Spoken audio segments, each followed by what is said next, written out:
અરવલ્લી જિલ્લામાં ધોધમાર વરસાદ વરસી રહ્યો છે। ધનસુરામાં વરસાદની શરૂઆત થઈ છે, ત્યારે ધનસુરા તાલુકામાં 1 કલાકમાં 1 ઇંચ વરસાદ ખાબકી ચૂક્યો છે। ભારે વરસાદને લઈ ધનસુરાની બજારમાં પાણી ભરાયા છે। જવાહર બજારમાં ઘૂંટણસમાં વરસાદી પાણી ભરાઈ ચૂક્યા છે। અરવલ્લી જિલ્લાના ધનસુરા તાલુકામાં જોરદાર વરસાદ ખાબક્યો છે અને 1 કલાકમાં જ 1 ઇંચ વરસાદથી સમગ્ર પંથકમાં જાણે કે જળબંબાકારની સ્થિતિ સર્જાય દ્રશ્યો છે। જવાહર બજારના જ્યાં ઘૂંટણસમાં પાણી ભરાઈ ચૂક્યા છે।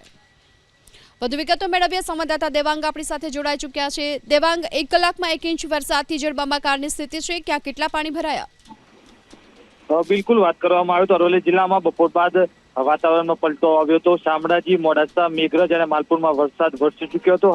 ત્યારબાદ હવે ધનસુરામાં સમી સાંજે વરસાદી માહોલ જામ્યો હતો, જ્યાં 1 કલાકમાં ઇંચ જેટલો વરસાદ ખાબક્યો હતો। આ વરસાદ પડતા નીચાણવાળા વિસ્તારોની અંદર પાણી ભરાયા હતા।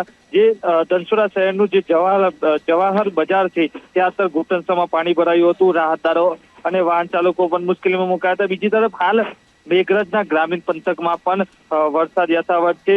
વલોણા, દોધિયા, બેડજ સહિતના જે ગ્રામીણ પંથકમાં હાલ જે વરસાદ યથાવત છે। સમગ્ર જિલ્લાની વાત કરવામાં આવે તો હાલ મેઘરજ, મોડાસા, શામળાજી અને ધનસુરા પંથકમાં ધીમી ધારે વરસાદ યથાવત છે। જી આભાર આપનો આ માહિતી બને।